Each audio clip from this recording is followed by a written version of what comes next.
ولا أخذ كاليسر إلا من أجلكم ومحبتكم. قد عزمني أن أقول معكم فهل تعزمني يا رسول الله؟ فقال رسول الله وعليك السلام يا من وحي الله إنه نعم قد عزمت لك. فدخل جبرائيل معنا تحت الكساء فقال لأبي إن الله قد أوحى إليكم يقول إنما يريد الله ليذهب عنكم الرجس أهل البيت ويطهركم تطهيرا. اللهم صل على محمد. قال علي يا رسول الله أخبرني ما لجلوسنا هذا تحت الكساء من الفضل عند الله.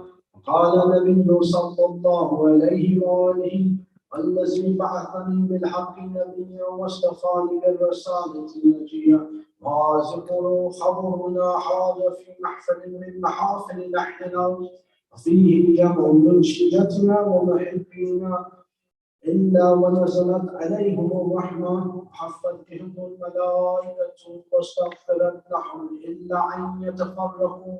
فقال علي عليه السلام إذا والله فزنا وفاز شيعتنا رب الكعبة.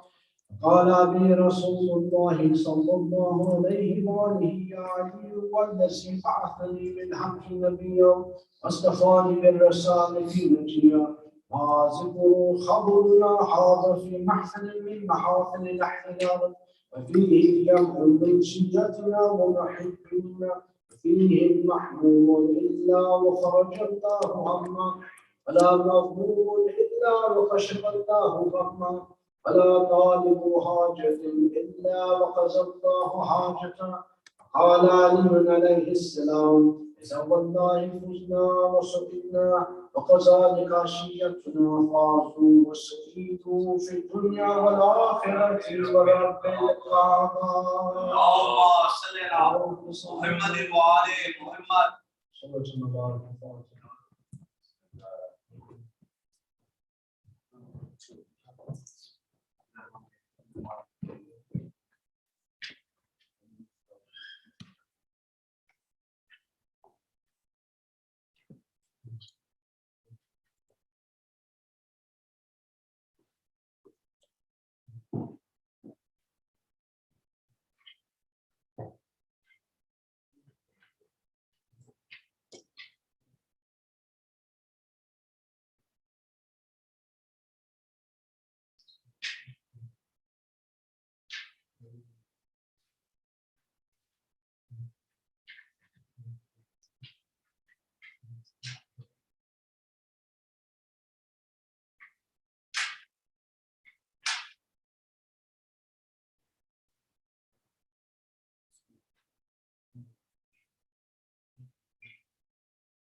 اللهم صل على محمد وآل محمد.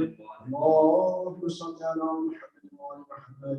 اللهم صل على محمد وآل محمد. بسم الله الرحمن الرحيم.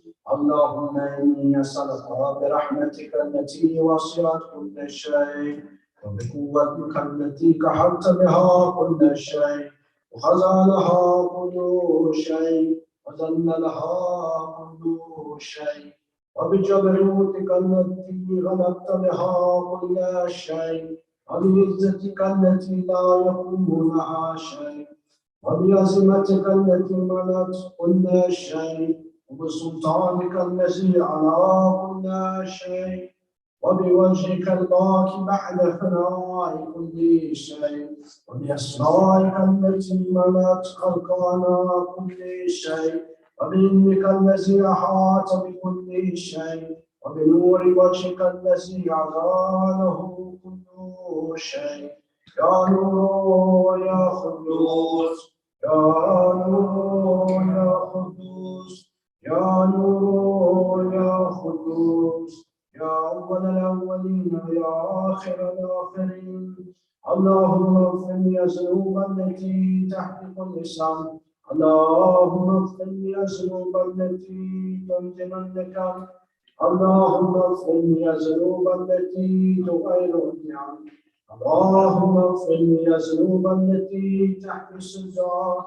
اللهم اغفر لي الذنوب التي تنزل البلاء. اللهم اغفر لي كل ذنب اذنبته وكل خطيئة اخطيتها. اللهم اني اتقرب اليك بذكري واستشكو بك الى نفسي واسالك بجودك ان تدنيني من قربك وان توزيني شكرك وان تلهمني ذكرك. اللهم اني اسالك سؤال خازن متزمن خاشع أن تسامحني وترحمني وتجعلني باسمك راضيا قانعا وفي جميع الأحوال متواضعا. اللهم واسألك السؤال من اشتد طاقته وانزل بك عند الشدائد حاجته وعزم فيما عندك رغبته. اللهم عزم سلطانه وعلى مكانه وخفي مخلوق وزحر عمره وغلب قحره وجرت قدرته ولا يمكن الفرار من حكومته. اللهم لا أجد لذنوبي غافرا ولا لقضائه ساترا ولا لشيء من عملي كبير بالحسن مبدلا غيرك. لا إله إلا أنت سبحانك وبحمدك ظلمت نفسي ظلمت نفسي وتجرعت بجحدي وسقمت إلى كتيم ذكرك لي ومنك علي. اللهم مولاي كم من تقيهم سترت وكم من صالح من البلاء يقلت وكم من إثار وقيت وكم من مكروه دفعت وكم من ثناء جميل نفس وحده بشرت. اللهم عزم بلائي وفرجت سوء حالي وكسرت بي أعمالي وقلت بي أغلالي وحبسني عن نفسي وأعمالي وخلت الدنيا بغرورها ونفسي بجنايتها ومثالي.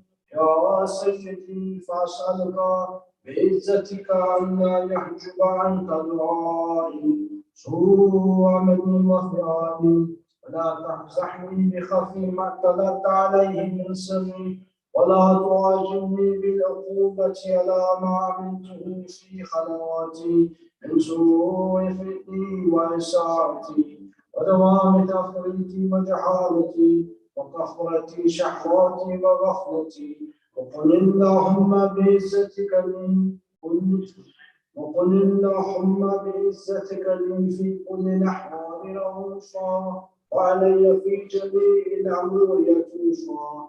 إلهي وربي من لي غيره أسأله كشف ضري والنظر في أمري. إلهي ومولاي أجريت علي حكمك فقت في هوى نفسي فلمحت رزقه من تزيين يدني فغرني بما أحواه وعصته ولا ذلك القضاء فتجاوزت بما جرى علي من ذلك بعد حدودك وخلقت بعد أوامرك فلك الحجة علي في جميع ذلك ولا حجة لي فيما جرى علي في قضاء وألزمني حكمك وبلاغ. وقد أتيتك يا إلهي بعد تقصيري وإسرافي على نفسي معتذرا نادما منقصيرا مستقيلا مستغفرا منيبا مقرا مزنا مضطرفا لا أجد مفرا مما كان مني ولا مثلا توجه إليه في أمري غير قبولك عذري وإدخالك إياي في سعة من رحمتك. اللهم فضل نصري وارحم شدة ذري وفقني من شر مثواكي. يا رب ارحم ضعف بدني يا رب ارحم ضعف بدني يا رب ارحم ضعف بدني ورقة جلدي ودقة عزمي. يا من بدا خلقي وذكري وتربيتي وبري وتوزيتي عبدي ابتداء كرمك وصالح برك بي.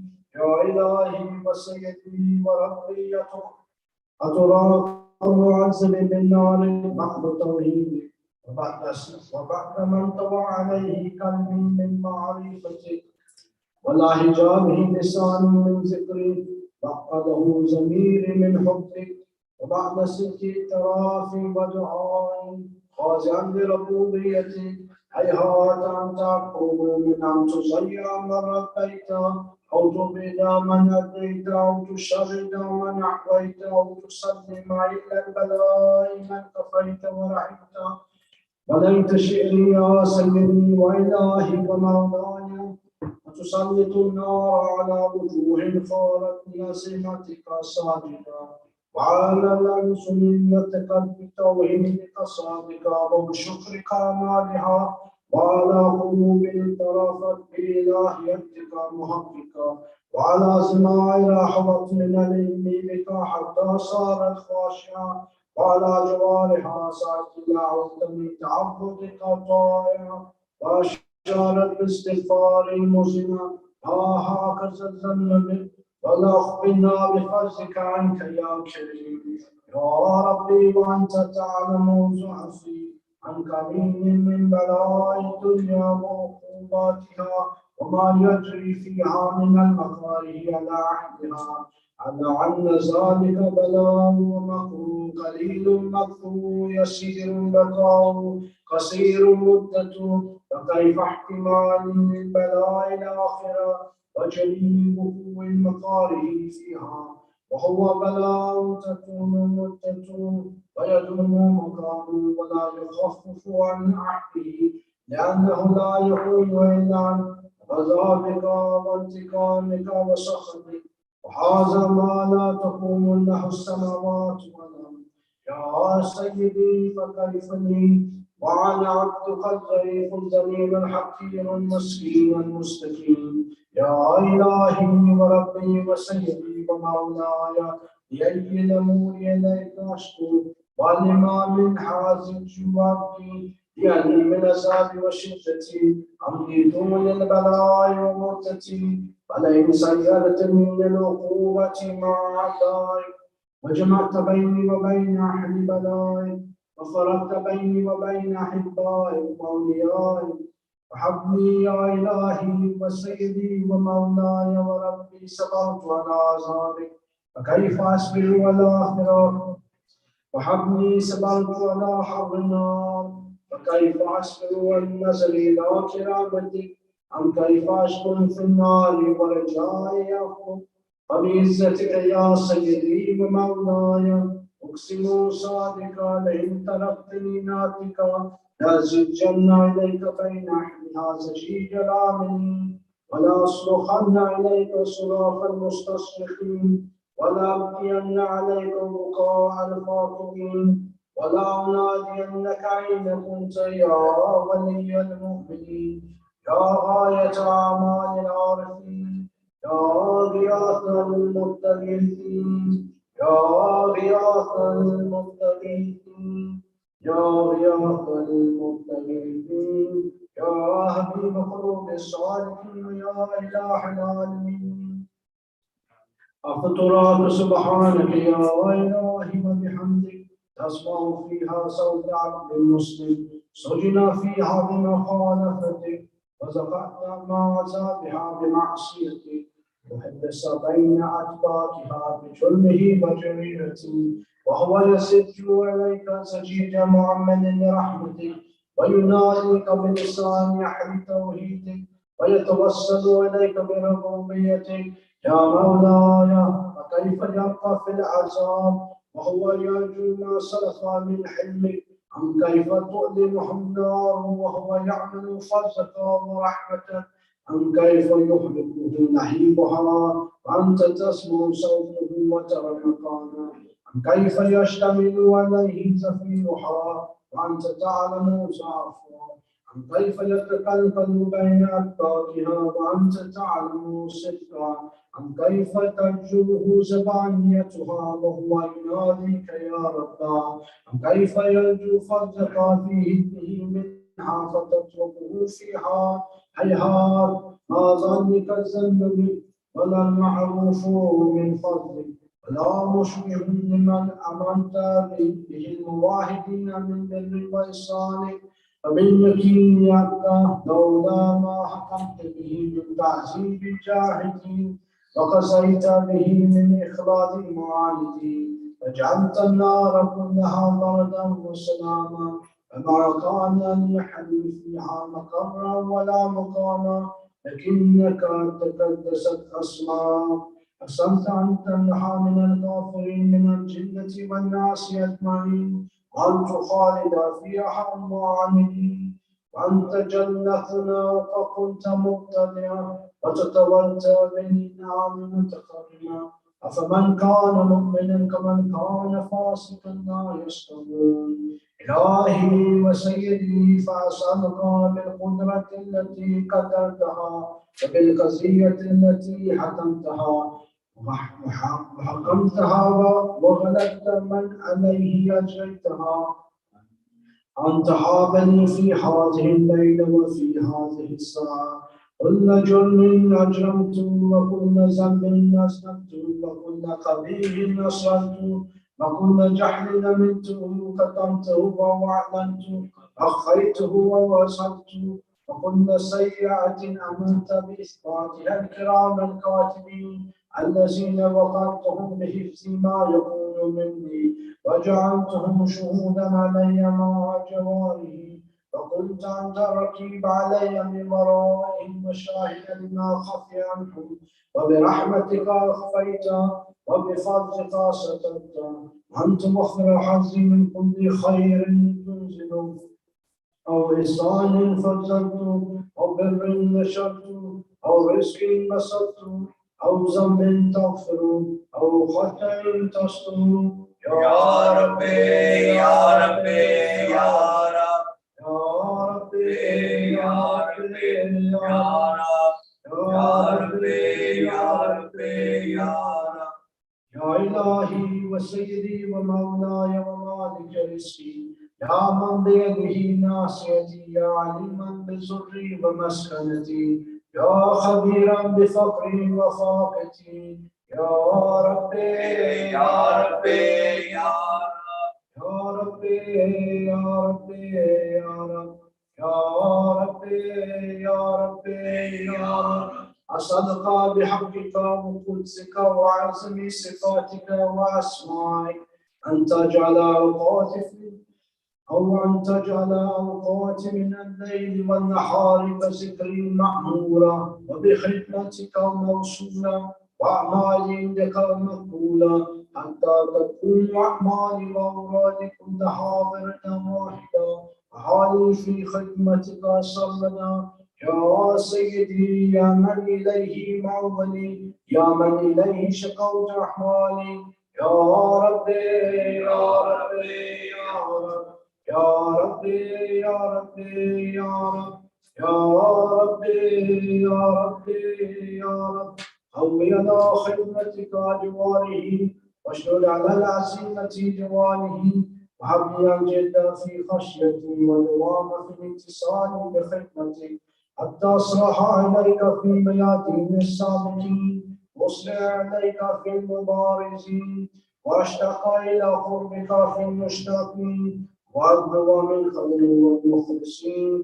وأخافك مخافة الموقنين وأجتمع في جوارك مع المؤمنين اللهم ومن أعرادني بسوء فارق ومن كادني فكين واجعلني من أحسن يديك نسيبا عندك وأقربهم منزلة منك وأخصهم زلفة لديك إنه لا ينال ذلك إلا بفضلك فجدني بجودك واكتف علي بوجهك وفزني برحمتك واجعلني صاني فذكري لهجا وقلبي بحبك متيما ومد علي بحسن إجابتك وقني يفرتي واغفرني زلتي فإنك قسيت على عبادك بعبادتك وأمرتهم بدعائي وسلمت لهم الإجابة وإليك يا ربي نسبت وجهي وإليك يا ربي مددت يدي وبعزتك استجب لدعائي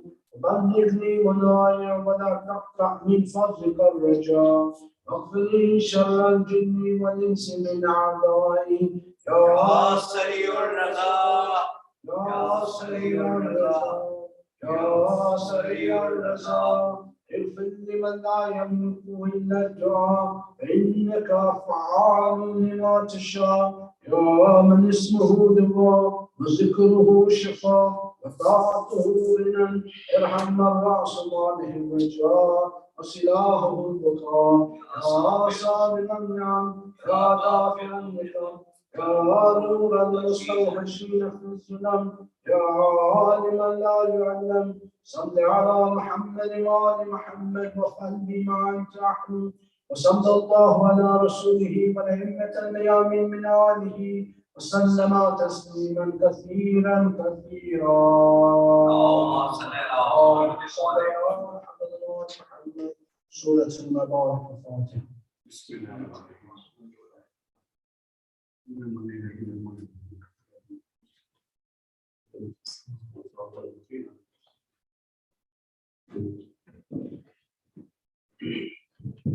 محمد والے محمد صلی اللہ صلی اللہ ہے سلام اس پہ جو کہتی تھی صدا یا حسین، ظالموں نے تجھے پانی نہ دیا یا حسین، علی اکبر نے تیرے سامنے پرچی کھائی، قتل اصغر تیرے ہاتھوں میں ہوا یا حسین، دکھ پہ دکھ سہے کے جسے فاطمہ نے پالا تھا، اس بے دینوں نے یہ ظلم کیا یا حسین، نہ رہا کوئی جنازے کا اٹھانے والا، تن زخمی تیرا تیروں پہ رہا یا حسین، گھوڑے دوڑائے لعینوں نے تیرے لاشے پر، جسے تو صفت پیغمبر ہی نہ تھا یا حسین، جل گئے خیمے چھنی چادریں سامان، بات تیرے ہوئی ہم پہ جفا یا حسین، جس جگہ خیمہ زینب تھا وہاں سے اب تک رات کو آتی ہے کانوں میں صدا یا حسین، محمد والے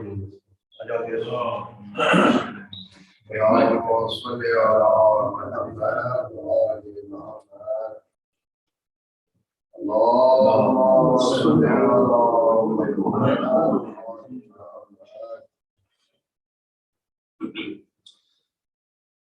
بانو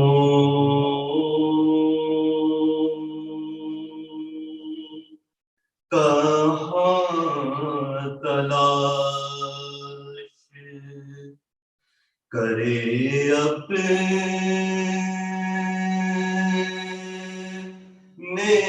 لال کو، بانو کہاں تلاش کرے اپنے لال کو، جنگل میں مار ڈالا ہے زہرا کی آل کو، بانو کہاں تلاش، زینب کی ساتھ روتی ہے سب مل کے بیویاں، زینب کے ساتھ روتی ہے سب مل کے بیویاں، جب دیکھتی تھی روز ہو وقت زوال کو، بانو کہاں تلاش، شبیر میرے پاس ہے صدقے کو بس یہی شبیر میرے پاس ہے صدقے کو بس یہی جھولے سے لا کے دے دیا بانوں نے لال کو بانوں کہاں تلاش شبیر دل کو تھام کے غش کھا کے گر پڑے شبیر دل کو تھام کے غش کھا کے گر پڑے دیکھا جو خون غرق نبی کے جمال کو بانوں کہاں تلاش شبیر لا رہے ہیں میدان سے دیکھیے شبیر لا رہے ہیں میدان سے دیکھیے اپنے ضعیف کانٹھوں پہ 18 سال کو بانوں کہاں تلاش کرے اپنے لال کو جنگل میں مار ڈالا ہے زہرا کی آل کو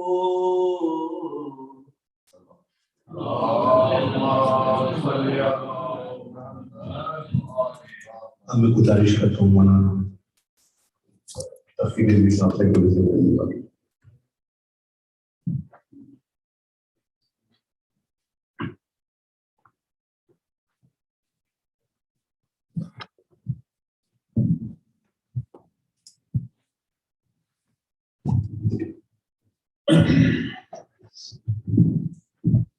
اللهم صل على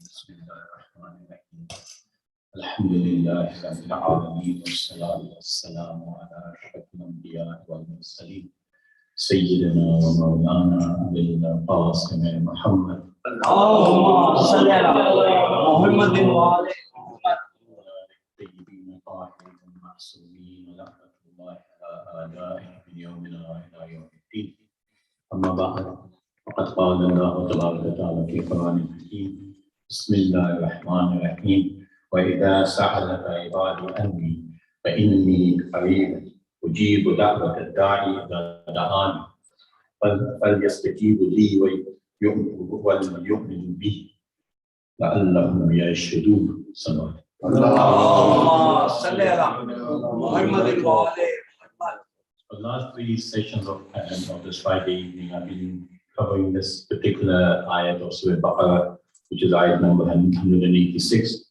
in which Allah subhanahu wa ta'ala says, وَإِذَا سَأَلَكَ عِبَادِي أَنِّي. This is a statement of the Holy of Allah subhanahu wa ta'ala to the Holy Prophet. He's saying, when my servant asks you concerning me, then surely I am very near. In others, tell those people who are asking about me that I'm very close to them. I answer the prayers of the supplicant when he calls for me. In others, anyone who asks you about me, tell them I'm close. And when they supplicate, when they do dua towards me, then I will answer to them. But there are two conditions. Well, yes, that they should answer my call, and they should believe in me, so much so that they will be able to walk right straight. In other words, it says that they may walk straight. Now we were discussing last week that Allah subhanahu wa ta'ala is guaranteed that He will answer to our du'as. But there are certain commitments that one has to believe in Him, and that one has to answer to His calls. In other words, one has to recognize Him, Allah subhanahu wa ta'ala, as the point of connection between ourselves and them, and Him. And if we neglect that, which arises due to certain things, then of course there is no connection between God, and the du'as are not accepted, and the supplication is considered dead in reality, because obviously when you're not getting the answers to your inquiries with Allah, then it's fallen flat. But we don't know sometimes why it happens. And a particular writer who's Sheikh Dasghaib, he wrote a book called Gunai Kabira, The Great Sins. And in that book, it says one of the most dangerous of those things which are considered sins is lying. And that's why, and when we read Dua Kumel, so often, every Thursday we read Dua Kumel, there are 4 or 5 points where in the dua we say, Allahumma qfirli dhunubal lati, which means, oh Allah subhanahu wa ta'ala, forgive me for those sins. And then it says what? Have a dua, the one which I want to look at, which says, that is a dua. Allah subhanahu wa ta'ala, forgive me for those sins which become an obstacle in the acceptance of my supplications. Now that's very important to understand, because the dua itself, as Imam Ali is teaching Kumel. In fact, Dua Kumel is originally known as Dua Nabi Khizr. And then it was taught by Mawla Ali to Kumel, and then it got its definition of Dua Kumel. And in that, Mawla is teaching us various things, of which today is the conversation that I want to have, in which Mawla is teaching Kumel to say, Allahumma qfirli dhunuba lati, Allah subhanahu wa ta'ala, forgive me those sins. Which sins? That was the dua. Those sins which become an obstacle in my duas being accepted. And we said that, of course, when Allah subhanahu wa ta'ala is saying, Inni qareebun, that I am near, and I answer to, then it will be wrong for Allah to say, I answer to, and He doesn't answer. So that general statement is, you ask for your dua, Allah will answer. But then the obstacle comes in your way. That which obstructs the reaching of this dua to Allah subhanahu wa ta'ala. And in this dua it says, those things which become an obstacle, so in other words, those things which imprison, it comes from the habs, which imprison my duas from reaching you. So as I said, Sheikh Dasghaib, he says that one of the most major sins that are an obstacle in everything are the sins of falsification, lying. And the Holy Prophet says, Innal kir. He says, what is lie? He says, Innal kir yahdi ilal fujur. Kir is something which guides people towards immoral deeds. So you can see that lying is not just I'll just say something to hide something. No, Allah subhanahu wa ta'ala's Prophet is saying that lying is that which guides you, hidayah, it guides you towards fujur. And then he says, Innal fujur yahdi ilal nar. And fujur is that which guides you towards the fire. So with this formula, if we work in mathematical formulas, we'll say A plus B plus C, and it comes to this type of layout that if one lies, he will be guided towards immorality. And if one is guided towards immorality, he will end up in the fire. So therefore, lying will end you in the fire. So that is what that level, that height of both being an obstacle in our duas being accepted, and also an obstacle in us achieving our end aspirations, and that is to reach heaven. And when this obstacle is there, lying, why do we look at it as irrelevant? And Mawla Amir al-Mu'mineen Ali ibn Abi Talib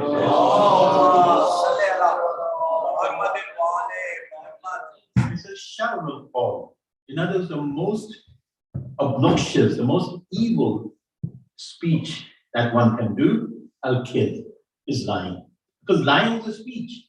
Lying is something which you direct towards somebody in such a manner that they hear something which is irrelevant for their needs, and therefore you've given them false information.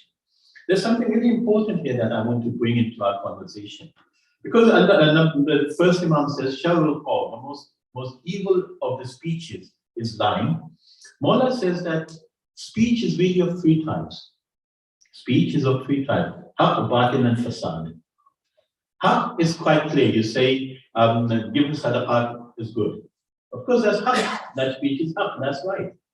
Then the next one, he said, haq, batil. Batil is, for example, somebody says, stealing is good. That's batil. That's a false statement. Stealing is not good. Then he says, fasad is the third type. Then he says, fasad is a combination of haq and batil, where you have the responsibility to see where the speaker is coming from. What is he talking about? What is he aiming from the conversation?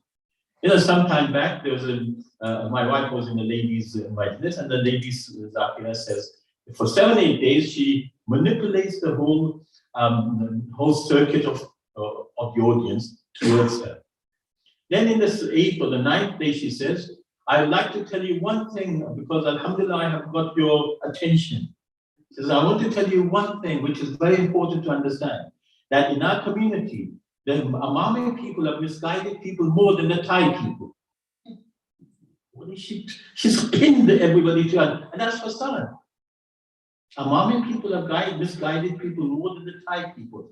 I mean, what is that? That speech is fasad. Why? Because yes, there is haq. You do get batil Amami people, but that doesn't mean that they have been the misguide of this secular world, which is run by the Thai people. And yes, the Shah was a person with a tie, but Imam Khomeini was a person with an imam, who we're celebrating today and tomorrow as the one who created the Islamic revolution in Iran. So who's the misguider and who's the guider of the community? So this is where falsehood comes in. If a person becomes accustomed to speaking lies, giving people lies, then certainly they will be peddling fasad as well in the community, batil and fasad. So that's why our 7th Imam, Imam Musi Qadim alayhi salam, he says, Innal aqil. He said, for sure, verily, an intellectual person, Innal aqil. La yakdabu. Innal aqil, an intellectual person, an intelligent person, does not lie. He doesn't lie. But in kana, even though fihi hawahu, even though in the lying would be a benefit for him. I mean, in the sense that he thinks, okay, I'm going to get into trouble here. Let me just lie and just squeeze out of this place. He says, even if there's a benefit for him, he will not lie. And we see so many actions of Mawla that if he had just done a little bit of a lie, he could have escaped out of this situation. He says to Muawiyah, he says, if I want to be a politician like you, I would leave you behind. Why? Because Imam's politics was different from Muawiyah's politics. Muawiyah's politics was full of lies and deceit and evilness. Whilst Imam's politics was, once I become the Khalifa, I will return everything that was given to people illegally, forcefully. I will give back. People said, what? You're going to do that? You're going to make people who are comfortable with the Khalifa angry with you? He said, I don't care. If it was in our world, Imam would have said they can take a walk. And that's what Imam really, he said, I'm not going to lie and cheat to keep my position.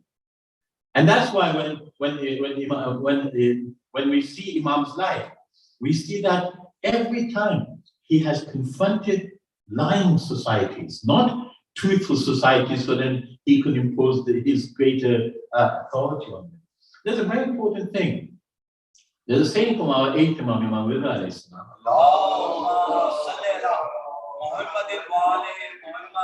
He says, if you want to see what a leader is like, see the community that he's leading. If you want to see what the leader is like, then see the community he's leading. For if the community is full of liars, then they will make sure that a liar is leading them, like we have in the parliament at the moment. But if we have a deen-dar community, then the leader would, without doubt, be a deen-dar person. Why? Because nowhere would a deen-dar person allow on himself to be a liar, a cheater as his leader. He would die, he would hide away, he would dismantle his existence in that environment. But he would not allow a liar, a cheater, a falsifier to be a leader over him. So our Mullah has made some really important statements, our eighth Imam, that yes, he was, and this is the fact, unfortunately, that our present occupant of the position of the Prime Minister, he can't stop lying. And people vote him even though they're happy that he's lying. Therefore, it's clear that the formula works. And those who are happy to see a liar over them, I remember in one interview before he was elected, somebody said, well, anyway, we all lie, don't we? No, we don't all lie. Because we know lying is haram. But of course, some people don't have that definition in their understanding. And coming back to this, this ayat of the dua, is this, that lying is an obstacle, and that is obstacle, if implemented, leads us towards the fire. These are the formulas that we work with. These are the formulas that we are an answer to. And that's why we say even the smallest lie is considered unacceptable. But we, unfortunately, our communities sometimes, some people in our communities, use lying as a tool of training our children even. You may think, how? And it's quite clear sometimes, some people do it, I've seen it happening, that if somebody is knocking on the door, father says, go and tell him I'm not in. From the beginning, we're teaching the child, go and lie. I mean, would we be happy if the child opens the door and says, yes, Baba's sitting in the sitting room, but he's told me that he's lying, that he's not in. We won't. And the item to take why? Did I tell you to tell him I'm not in? Why should I dad? You're telling me to lie. No, that's why I'm not in. This is the wrong formula. Now, from childhood, we're teaching. And then, of course, there's these things which in Pakistan it happens, in different societies, and we forget how dangerous that is. That if, for example, somebody goes to an examination and he lies and cheats in that examination and becomes first, teachers of akhlaq say that this person who sat in the exam, cheated and lied and passed, every single day, every single year of his life, till his death, every single person who fell back because of the fact that this one cheated and succeeded, the gunas are on this person's head throughout his life. For the cheat and the lie that he did in the exam. It's not just one day's examination paper. It's the fact that throughout his life, he's deprived somebody else who could have come first and be more successful than what he was in his life or in her life.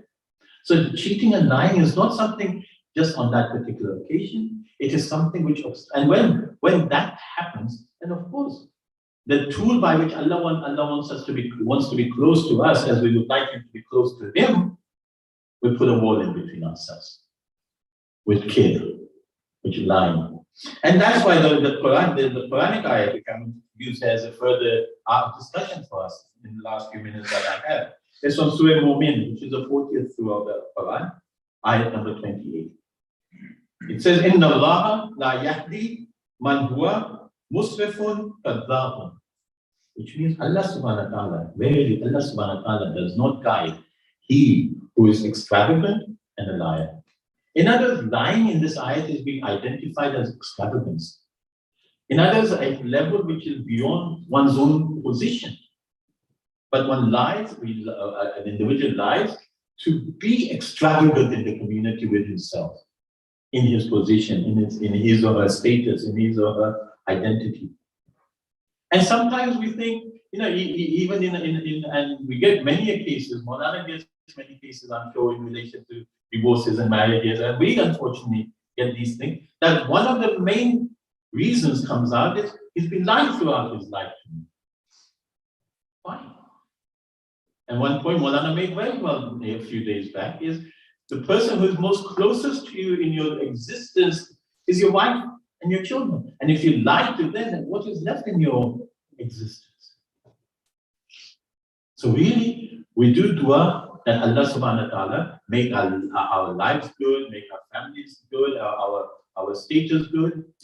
But in getting those statuses, if we lie and cheat, then we're not achieving what we want from the dua.